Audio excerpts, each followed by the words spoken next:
You wake up early. Your alarm goes off at 6 a.m., maybe earlier. You get ready, commute through traffic, sit in meetings, answer emails, deal with stress. You work hard. You're responsible. You're not reckless with money. You don't gamble it away. You don't buy luxury watches every month. And yet, somehow your bank account feels stuck. You pay your bills on time. You even save a little. Maybe you've started investing. But at the end of every month, it feels like you're just maintaining survival, not building wealth. Here's the frustrating part. You're doing what everyone told you to do. Work hard. Be disciplined. Save money. But years go by and your financial life looks almost the same. Here's the thing. If effort alone created wealth, most hardworking people would be financially free. But they're not. And that's not because they're lazy. It's because they're caught in money traps that look normal, even smart, on the surface. And those traps, they're subtle. They don't destroy you overnight. They just keep you stuck. My name is David, and I spend way too much time thinking about money. If you're someone who feels stuck financially, make sure to hit the subscribe button and give this video a thumbs up if this helps you out. Now look, this channel isn't about flashy cars, overnight success, or get-rich-quick fantasies.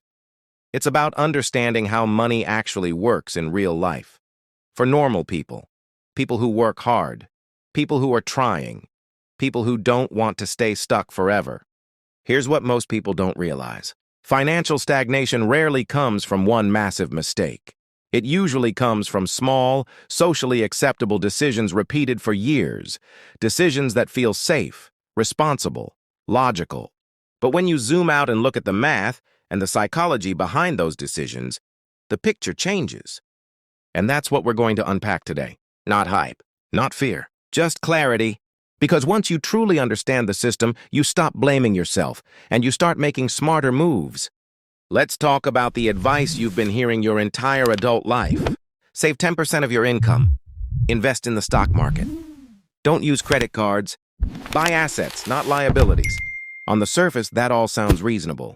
And technically, it's not wrong. But here's the thing. Good advice without context can quietly keep you stuck. Because personal finance isn't just about following rules. It's about understanding trade-offs. It's about timing. It's about knowing when a rule applies and when it doesn't. For example, telling someone to just invest without asking about their debt is incomplete. Telling someone to save more without addressing income growth is short-sighted. Here's what most people don't realize. Financial advice that works at one stage of life can hurt you at another. The strategy that protects a 55-year-old might limit a 25-year-old.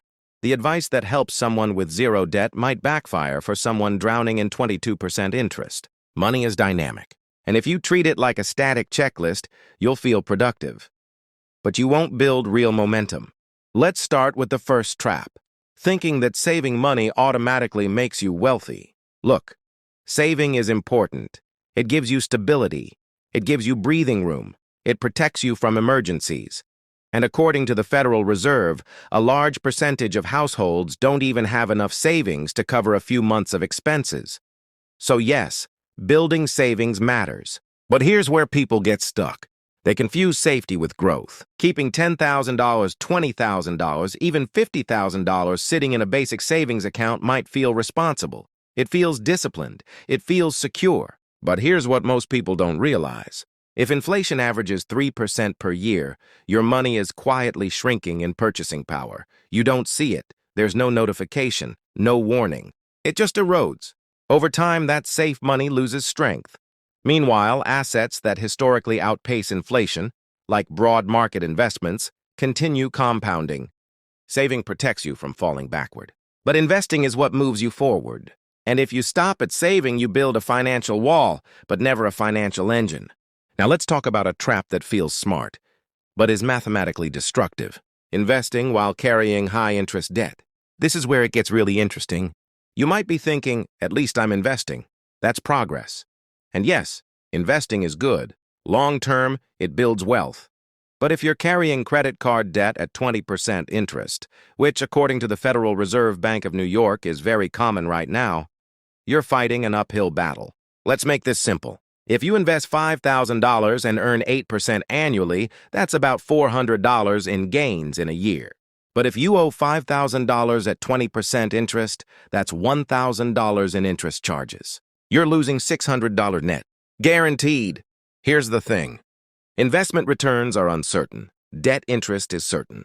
Paying off a 20% interest rate is like earning a guaranteed 20% return. That's almost impossible to beat consistently in the market.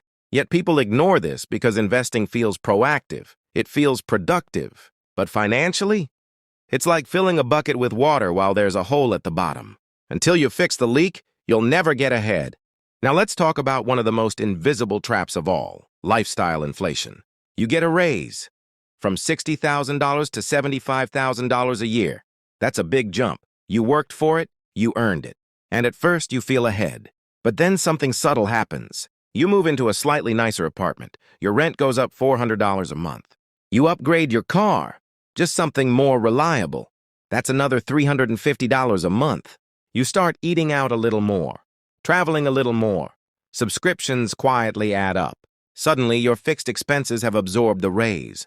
According to the Bureau of Labor Statistics, consumer spending tends to increase alongside income growth. It's not accidental, it's behavioral. Here's what most people don't realize. Your lifestyle expands automatically unless you consciously resist it.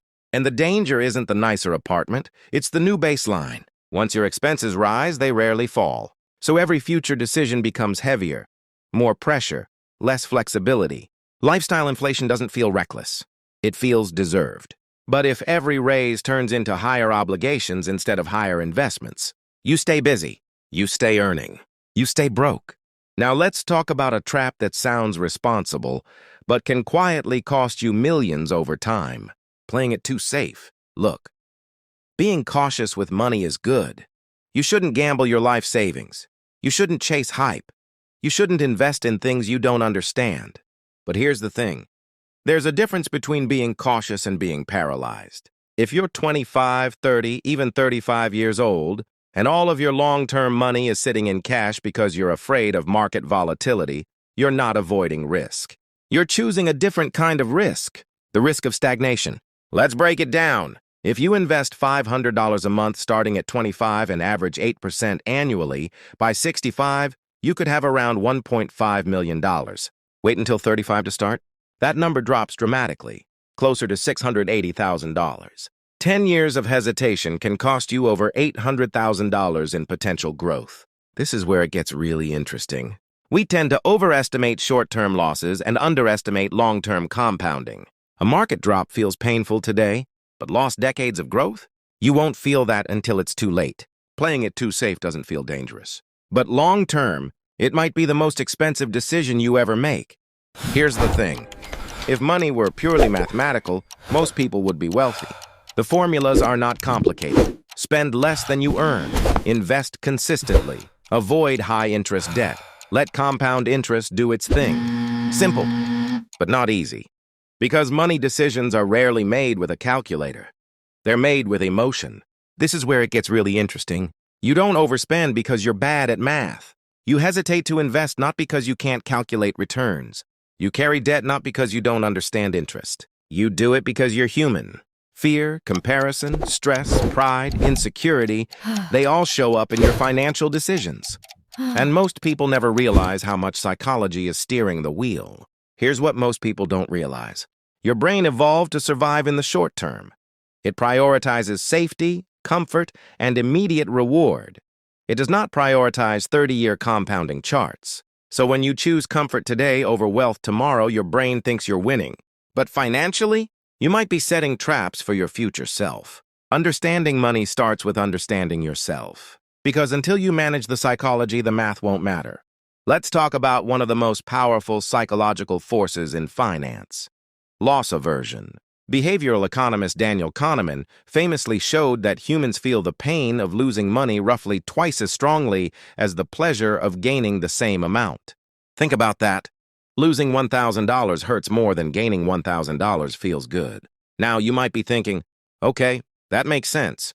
But here's where it gets dangerous. When the market drops 10%, even temporarily, your brain interprets it as danger. It feels like something is wrong. You want to pull out.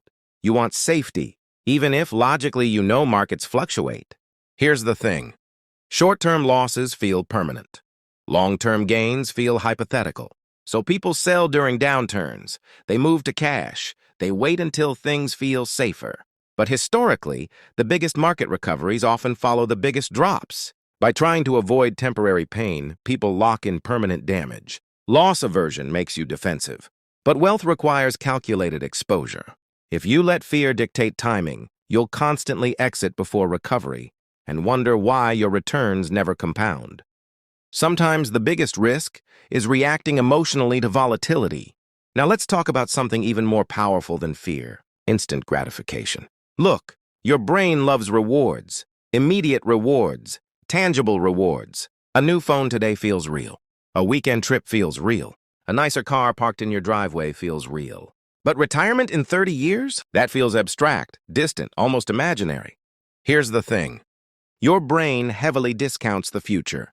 Psychologists call this present bias. We naturally value rewards today far more than larger rewards later. So when you choose to spend $2,000 on something now instead of investing it, it doesn't feel like you're giving up $15,000 or $20,000 of future value. It feels like you're just enjoying your money. This is where it gets really interesting. Compound interest is invisible in the short term. You don't feel it working. You don't see dramatic change in the first few years, so your brain assumes it's insignificant. Meanwhile, spending gives instant emotional feedback, and humans chase feedback. The danger isn't occasional enjoyment. The danger is repetition. When instant gratification becomes a habit, long-term wealth never gets a chance to build momentum. Small present pleasures, repeated consistently quietly, overpower future freedom. And most people don't even realize it's happening. Now let's talk about a trap that almost nobody admits affects them: social comparison. Look, humans are wired to measure themselves against others. It's instinct. It's survival psychology. In ancient times, your status in the tribe mattered. Today, that instinct shows up in your spending. You see a friend upgrade to a luxury apartment. A coworker buys a new SUV. Someone your age posts vacation photos from Europe. And even if you don't consciously feel jealous, something shifts. You start questioning your own progress. Here's the thing. We compare our behind the scenes to everyone else's highlight reel. You see their car. You don't see the 84-month loan. You see their trip. You don't see the credit card balance. You see their lifestyle. You don't see their net worth. This is where it gets really interesting. Debt is invisible. Wealth is invisible. But consumption is highly visible. So broke people can look rich, and disciplined investors can look average. When you make financial decisions based on keeping up socially, you sacrifice long-term freedom for short-term validation, and validation fades fast. But financial obligations? Those stay. If you measure your life by someone else's spending, you'll constantly chase a moving target and wonder why you never feel ahead. Now let's shift perspectives, because this is where the gap really shows up. Wealthy people don't just think about how much something costs. They think about what it costs in time, an opportunity. Here's the thing. The average person asks, "Can I afford the monthly payment?" Wealthy thinkers ask, "What is this costing my future?" That shift alone changes everything. Let's say you're considering a $700 per month car payment. That doesn't sound insane. Plenty of people do it. It feels manageable. But over 5 years, that's $42,000. Now, you might be thinking, okay, but I need a car. Fair. But here's what most people don't realize. If that same $700 were invested monthly at 8% for 20 years, it could grow to nearly $400,000. Suddenly, that car isn't just transportation. It's a trade-off against future financial freedom. This is where it gets really interesting. Wealthy people constantly calculate opportunity cost, not obsessively, but structurally. Every dollar has a job. Every decision has a long-term shadow. And when you start thinking in decades instead of months, your behavior naturally changes. Not because you're deprived, but because you finally see the full price. All right, so what do you actually do with all of this? Because awareness without action doesn't change anything. Here's the thing. You don't need a radical overhaul. You don't need to sell everything you own and live like a monk. You need structure. First, build a 3 to 6 month emergency fund, not as a wealth strategy, but as protection. It prevents you from going into high-interest debt when life happens. Second, eliminate high-interest debt aggressively. Anything above 8 to 10% interest is a guaranteed drag on your future. Treat it like a financial emergency. Third, automate investing. Remove emotion from the process. Set up automatic monthly contributions into diversified index funds. Consistency beats motivation. Fourth, delay lifestyle upgrades. When you get a raise, wait 6 months before increasing expenses. Let your investments grow first. And finally, track your net worth, not just your income. Income feels powerful. Net worth is power. Look, you're not stuck because you're incapable. You're stuck because no one explained the system clearly. Small decisions, repeated consistently over decades. That's the difference between surviving and becoming financially free. And the best part? You can start today.